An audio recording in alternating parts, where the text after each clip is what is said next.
देखिए आज हम लोग पढ़ेंगे सर्प विष एवं इनका प्रभाव तथा इसके घटक। ठीक है ना। सर्प विष क्या होता है? तो सर्प विष जो एक तरीके का जहर होता है जो हमारे लिए जो प्राण घातक हो सकता है। और अगर बात की जाए इसका जो विष होता है तो वो जो है पीला सुनहरे रंग का, गंध रहित मतलब इसकी कोई गंध नहीं होती है, स्वाद रहित मतलब इसका कोई स्वाद नहीं होता है, तरल अवस्था में होता है मतलब इसमें बहने का गुण पाया जाता है, और यह जल में आग घुलनशील होता है मतलब ये जल में घुलने वाली नहीं होती है। तो जो सर्प का विष होता है वो हल्का पीले रंग का होता है और सुनहरे रंग का होता है, जल में आग घुलनशील होता है, स्वाद रहित होता है, गंधहीन होता है मतलब इसकी कोई गंध नहीं होती है। ठीक। फिर बात करते हैं कि जो सर्प जहर होता है या विष होता है वो किस किस भाग से मिलकर बना होता है।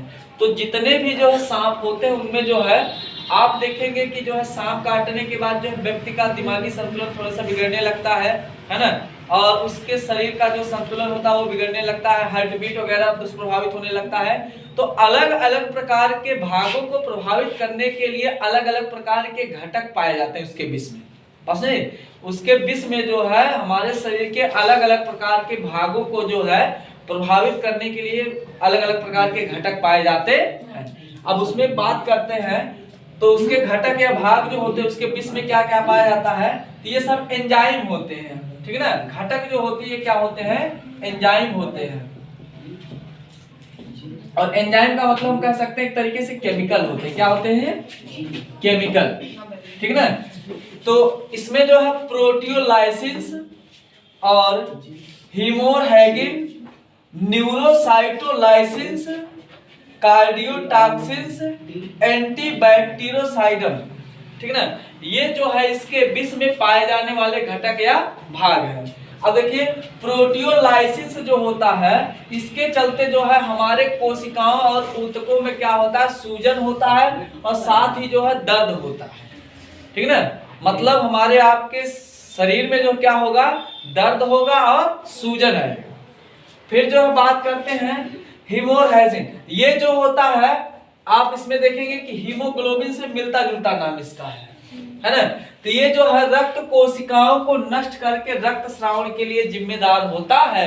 मतलब ये हमारे जो शरीर की रक्त कोशिकाएं होती है WBC को छोड़ करके, ठीक है ना, WBC को जो है नष्ट करने के लिए जो है हमारे शरीर में ये सर्प विष में जो है एंटीबैक्टीरियोसाइडम जो होता है वो अलग से काम करता है। तो हम कह सकते हैं कि जो हीमोरहैगिन होता है ये किस पर स्पेशली काम करता है? तो RBC पर। ठीक है ना। तो ये जो है क्या करता है? इस RBC जो होता है उसकी कोशिकाओं को नष्ट कर देता है, और जब RBC और साथ में प्लेटलेट्स भी जो है इसको भी दुष्प्रभावित करता है। तो ये RBC वगैरह को जो नष्ट कर देता है ताकि जो रक्त स्रावण होता रहे, खून जमने ना पाए। ठीक। क्योंकि प्लेटलेट्स का काम है क्या होता है? ब्लड क्लॉटिंग, थक्का जमना। फिर जो बात करते हैं न्यूरोसाइटोलाइसिस। न्यूरो का मतलब आपको लग रहा होगा कि ये नर्वस सिस्टम से मिलता जुलता नाम है। तो ये हमारे आपके तंत्रिका ऊतकों को नष्ट करता है। इसीलिए जो है देख बोलेंगे कि मतलब जो है सांप काटने के बाद चक्कर आ रहा, दिमाग काम नहीं कर रहा है, क्यों? ये हमारे शरीर की जो तंत्रिका कोशिकाएं होती है, एक चीज याद रखिएगा, तंत्रिका कोशिका में विभाजन जो है नहीं पाया जाता है, इसमें विभाजन नहीं होता है। इसीलिए जो है जो व्यक्ति बचपन से पागल पैदा हो गया वो पगले रहेगा, जिंदगी भी सुधर नहीं सकता वो। काहे? क्योंकि अगर ऐसा होता है, इसमें विकास और विभाजन होता है तो व्यक्ति जो धीरे धीरे क्या हो जाता? चालाक हो जाता, समझदार हो जाता। लेकिन अगर उसका टैरिफ खत्म हो गया बचपन में तो जिंदगी भर खत्म रहेगा, उसका टैरिफ फिर से अपडेट होने वाला नहीं है। ठीक है ना। फिर बात करते हैं कार्डियोटॉक्सिन्स की बात करते हैं। तो कार्डियोटॉक्सिन्स जो होता है ये रक्त दाब को घटाना, मतलब जो हमारे शरीर में प्रेशर होता है ब्लड का उसको क्या करता है? घटाता है। जब रक्त दाब घटेगा, ब्लड प्रेशर घटेगा तो हार्ट बीट भी क्या होगा? कम होगा।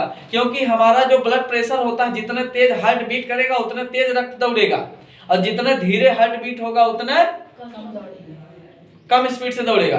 तो जब हार्ट बीट घटेगा तो रक्तदाब ऑटोमेटिक घटेगा। जैसे मान लीजिए आपसे बोला जाए कि आप एक गुब्बारे में जो है हवा भरिए पंप से आराम आराम से भरिए, तो वो धीरे धीरे फैलेगा। बहुत जल्दी जल्दी भरेंगे तो जल्दी जल्दी फैलेगा ना। तो सेम कंडीशन की अगर जो हार्ट बीट कम होगा तो ब्लड प्रेशर जो वो क्या होगा, धीरे धीरे जो खून के दौड़ने की जो स्पीड है, ब्लड के दौड़ने की जो स्पीड वो क्या होगी, कम होगी, सीधी सी बात है। फिर जो है एंटीबैक्टीरियोसाइडल, ये जो होता है हमारे आपके शरीर का जो सुरक्षा तंत्र होता है, सुरक्षा प्रणाली होती है, प्रतिरक्षा प्रणाली होती है, वो होता है WBC। तो WBC जो होता है हमारे आपके शरीर में जो है रोगों से लड़ने की क्षमता जनरेट करता है। मतलब ये हमारे आपके शरीर में जो ना दुनिया भर का बैक्टीरिया जो आता है तो उसको कोशिश करता है मार पीट के खत्म कर दिया जाए, आपको बीमार ना किया जाए। लेकिन ये क्या करता है, एंटीबैक्टीरियोसाइडल जो होता है ये WBC पर ही अटैक कर देता है और उनके जो रोग जनकों के मारने की क्षमता होती है, मतलब WBC क्वालिटी होता है वो रोग जनक को मारता है।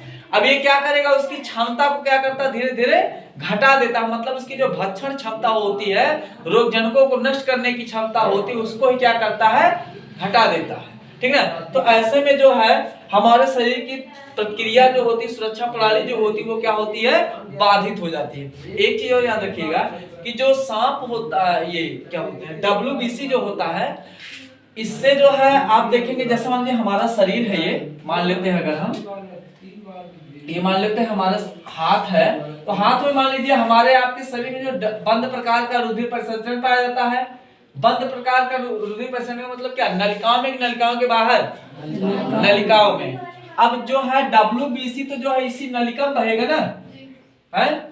तो इस नलिका में जो बहता है WBC, वहां पर तो कोई दिक्कत नहीं है। लेकिन आप सोचिए कि अगर जो है हमारे आपके शरीर में बहुत ज्यादा जो नलिका होती तो डॉक्टर साहब को इंजेक्शन लगाने के लिए जो है नस खोजने की जरूरत पड़ती, ऐसे उठाए लगा दिए। लेकिन नस खोजते हैं ना, क्यों? इसका मतलब नलिकाएं जो है कम है, बहुत ज्यादा कम है। तो इसलिए जो है अब आप सोचेंगे कि यार यहाँ पे खून वाली नली है, यहाँ पर भी नलिका है, तो बीच में कैसे मामला होता है? तो WBC से ना कुछ जो है पदार्थ स्रावित कर दिए जाते हैं, जो खाली वाला इलाका है यहाँ पर भी इनको छोड़ दिया जाता है। इस प्रकार हमारे शरीर में जहां पर WBC नहीं पाया जाता है, वहां पर WBC से स्रावित होने वाले पदार्थों के द्वारा जो प्रतिरक्षा प्रणाली को मेंटेन किया जाता है। ठीक ना।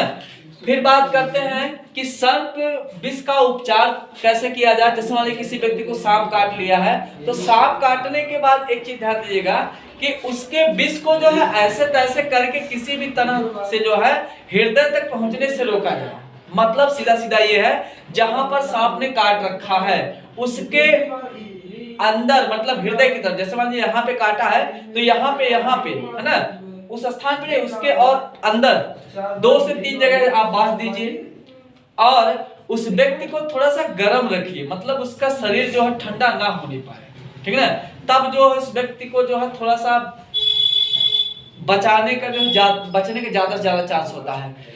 और साथ ही जो है उसके शरीर को जो है लगातार जो है गर्म रखने के लिए आप उसको कुछ उड़ा कर रखिए, या फिर जो है आप उसको चाय वगैरह पिलाते रहिए, ताकि उसके शरीर का जो तापमान वगैरह वो घटने ना पाए। और जहां पर मान लीजिए सांप ने काट लिया है तो उस स्थान पर आप क्या करिए कि जो है ब्लेड मार दीजिए, ताकि जो है ब्लड जो है, जब ब्लेड मार देंगे तो वो क्या हो जाएगा, कट जाएगा। जब कट जाएगा तो इस केस में जो है ब्लड के साथ विष भी क्या हो जाएगा, शरीर से बाहर, क्योंकि विष जो होता है वो ब्लड के सहारे ही तो शरीर में फैलता है।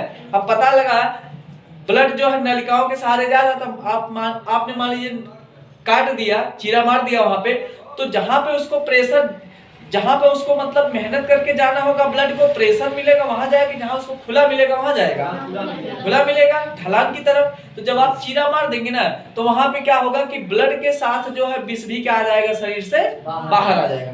और आज के डेट में जो है एंटीवेनिन जो होता है, मतलब ये सर्प का जो इंजेक्शन आता है इसको एंटीवेनिन बोलते हैं। तो अगर मान लीजिए किसी व्यक्ति को सांप ने काट लिया है तो उस व्यक्ति को जो है एंटीवेनिन का जो है इंजेक्शन लगवा करके जो है सुरक्षित बचाया जा सकता है। हाँ, एक चीज और, अगर मान लीजिए सांप नहीं काटा है, कंफ्यूजन में इंजेक्शन लगवा लिया और नहीं मरना, तभी मर जाएगा। क्यों? क्योंकि वो जो इंजेक्शन होता है ना वो ऑलरेडी खुद एक जहर होता है। जो सांप का इंजेक्शन नहीं आता मार्केट में, वो भी जहर ही होता है। लेकिन अगर पता लगा आप जो सांप नहीं काटा आपको ना, तो इंजेक्शन लगाने के लिए तैयार नहीं होते। क्यों? पता लगा वो आपको काटा नहीं, आप लगवा लिए तो मर जाएंगे, ठीक है ना। तो थोड़ा सा जो है सांप काटने में जो है सावधानी और जो है उसमें जो है कंडीशन के हिसाब से ट्रीटमेंट होना चाहिए। पता लगा काटा चुभ गया था तो ब्लेड मार दिए, ऐसा मत करना। पता लगा सब सिस्टम में गड़बड़ हो जाएगा, ठीक है ना। कोई दिक्कत? आज ही छोड़ दीजिए।